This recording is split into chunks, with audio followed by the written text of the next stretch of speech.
started with the questions. Can you give us your name and your profession? Trey RX, recording artist, photographer, clothing designer. Okay. Yeah. hmm Where did the RX come from? So my name used to be Trey R, but at one point in time, it was this Trey Songz R. Kelly beef, and it just Oh, okay. overshadowed my whole like searchability or anything. So I just threw the X on it just so it can be its own thing, you know. Okay. hmm How many years have you been doing music? I've been doing music like forever for real. I used to play drums. I played drums since I was like 7, 8, 9, 10, you know, growing up. And I started rapping probably I started writing before I started rapping. I started writing poetry probably in like high school. Started doing music, like actually going in the booth in like 2011 around Okay. that time. Okay. What got you into like playing with your vocals so as far as like the singing portion?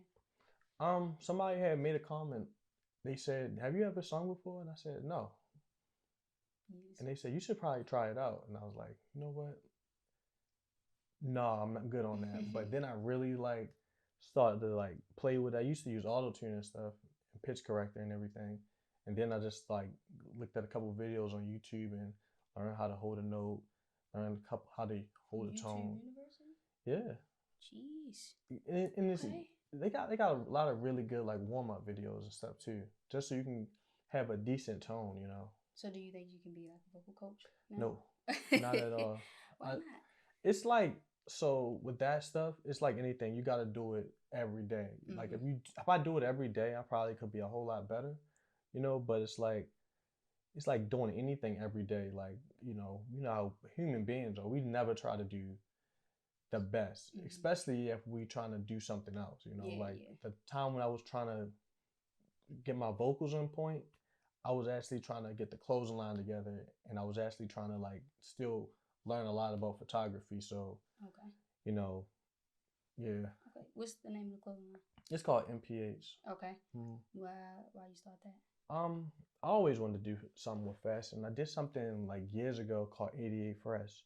It was just me drawing on T-shirts and stuff like that, and buying little like numbers and stuff from Mm-hmm. the crap store and putting it on polos and stuff.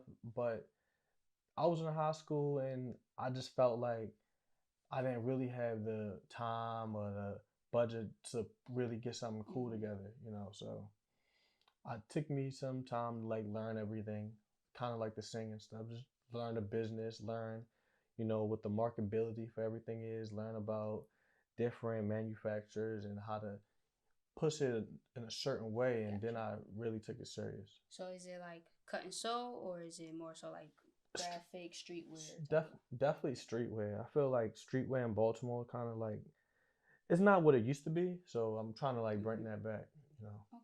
Cool. What would you say is like one of your signature pieces right now? So I got this hat right here. I got like two t-shirts. The collection I'm putting out is probably going to come out in about probably December, Okay. January, hopefully, you Cool, know. cool, cool. But right now I'm just like trying to do what Pharrell did with the Billionaire Boys Club and just have it around, Mm-hmm. have pieces here and there and stuff. And that people see it, ask about it, word of mouth, you know. Got you, got you. So you and Maddie Lowe, how did y'all meet? Whew. We met through MySpace, honestly. Okay. Oh, Like, that's a while ago. yeah, Okay. it's like the funny thing about Baltimore, everybody know everybody on the low. You know what I'm saying? It's like I knew him from like designing the cover like years ago, and I was like, "Dang, that's dope." When it came to, then I knew him from making club mixes and stuff, Mm-hmm. and eventually, I probably say like 2000 and like 16 around that time, we started like working on songs together. And he was sending me a lot of beats. Some of the beats just wasn't matching the sound that we was doing together. I was going for, but it eventually once we found the ones that worked, it was a wrap. You Cool, know. cool. Now y'all worked together on this your recent project that you got out. hmm What made you feel like this is a producer that I can create this project with? So number one, like I feel like when you work with producers, you got to kind of trust them. You know what I'm Mm-hmm. saying? So it's like the trust is there. That's number one. A lot of times, like when you hear producers speak on their grievances with artists is, it's really based on them just not knowing each other. Mm-hmm. You know what I'm saying? It's like, oh, I thought it was this, or I thought it was that. No, you got to have an understanding of what y'all both trying to accomplish with the record. Yeah. You hear what I'm saying? Some people make music just for numbers. Some people make music because it actually feels like something. Yeah. You know, and I feel like with us, like we both are inspired by the same type of stuff. You know, like we could literally have a conversation about NERD, Outkast, Anderson .Paak, Smino, just anything, just with the vibe. You know, we could just talk about that forever. And if you can do that with somebody, that's a certain type of wavelength that is really special. You know, Got you. So I'm guessing that's why it's called wavelength. definitely. Okay. Yeah. All right, got you. So as you grow into like a bigger artist, or as you become more of an artist, and as an artist, we're not privy to certain things as we move through our career. How have you adjusted to like even learning the ways of the business, or like you said, learning how to hold a note when you wasn't singing at first, you were rapping? What do you do to adjust, or how do you adjust? So funny story. When I was in high school, I wanted to be a producer. And before I wanted to be a producer, I like literally would go to Mondawmin, go to the FYE that was in there. This one, Mondawmin was Murder Mall. I would go up there, just buy CDs, try to learn everything I knew about the culture, just hip hop. Because it's like everyone we thinks we know something, but we don't really know it until you dive deep into it. Yeah. So I just wanted to make sure I knew everything about the culture, just like learn as much as I can about the sound, and I was going for who where this type of thing arrived from. Like listen to Tribe Called Quest, gonna have you listen to jazz. And I think that all comes back to me learning the music industry, because like putting shows together, booking stuff on your own, promoting stuff on your own, all of it is it's trial and error. Like you got to put yourself out there to get somewhere, but you know sometimes you just gotta feel it. Like if it's working, it works. If it don't, it don't. Because the thing about the music industry nowadays is it's changing every 2 years. So Yeah, yeah. definitely changing. All right, now you told us why you picked Wavelength as the title. Why just 4 songs? Because I feel like once you, everybody haven't listened to it, but I feel like once you get into an artist, you're like, all right, let me listen to this. But then you really feel it. Then you're like, all right, where the rest of it? Isn't more gonna become? So why just 4 songs? So initially it's 4 songs because I think that it's complete. 4 is like a complete number, and it represents like just taking this sound, right, and just putting it together in its purest form. Like a lot of times you'll hear a project with like 16 songs. You might like 5 of them, right? I guarantee each 4 of these songs are going to slap. And on top of that, this is literally the segue into the next album. Okay. So it's Wavelengths now, and my next album, like the full-fledged album, is called Roads. So when that comes out, it's like, is this on steroids? It's basically taking this sound and the sound from my last project, RX and Frequency, just combining all of that together. Okay. So cool. Yeah. All right, so East and West. Oh yeah, it's East to West. Are you from the East side? I'm from the West Side. From the West side. Yeah. All right. See, I felt a little way because I'm from the West side. I'm like, damn, why you just going for East? All right. So when I heard it, when I listened to it, it's like a love story. But in my head, I'm thinking like, you went to go see a girl, and you gotta like drive back home over West. Yeah, man. Okay, One of the things like the funny thing about Baltimore is like East Side to West Side is literally like 30 minutes, even on the far end. If you're on the far East Side, close to Northeast, near the Towson, it still took you 30 minutes to get to West. Like, you know what I'm saying? It's not that deep. But in Baltimore, East Side to West Side is a vibe.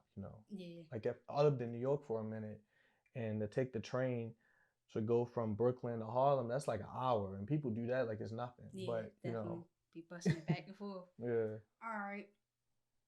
So, as you put out more projects, even though this project is smaller, how do you feel like it shows your progression as an artist? So this is the first project I've released with zero auto tune on it. Number one, which is like that's a big thing for me, you know, because like I used to rely on it heavy for like my older projects like Frequency. I used to rely on it really heavy, but this project is no auto tune. The songwriting is like immaculate. It's next level. You know, like each song is like it's literally telling a story. You know, so you go from east to the west side. The next track is Drive Through. You know what I'm saying?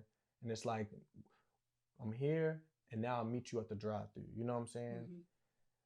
So you recently had a listening party. Hmm. How was that? It was perfect. Okay. I didn't invite too many people. I wanted to invite the people that like really support, like without a doubt. Like you know how you put something out, and those first couple people that like see it and respond to it, they Mm-hmm. give you feedback without you even saying anything. I wanted to make sure I did something for those people. Number one, and honestly, it just felt really good to like curate like the vision I had for like a listening party. You know, make it really what it was. You know. Cool. Do you feel like the listening party like really could confirm your feelings after you like complete a project? Like, all right, this is great. This is what it's gonna be. People gonna love it. Do you feel like those who attend the listening party like confirmed that for you? Definitely. Okay. And the crazy thing is, like, I really don't let people hear my music. So, like, I felt like I knew it was good, and I've been holding on to some of this stuff since like quarantine. So, just me holding on to this so long, like, yo, this is so good. Like, we made like over 100 songs just during that time, and Mm-hmm. these are the ones, you know what I'm saying, that Mm-hmm. the first batch that I want to give people. So and these are the ones I felt really strong about on this project. So, I just knew people was gonna like it, and it felt real good for people to embrace it.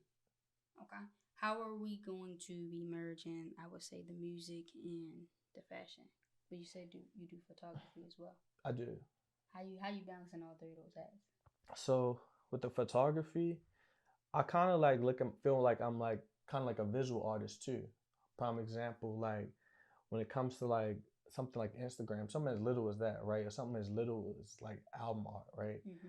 I'll kind of want to like I have a vision for like how I want everything to be. Like for the album cover for Waveland, it's based on the NERD album cover. We just wanted to rehash it, do something slick with it, and make it just feel like real Baltimore with it, you know.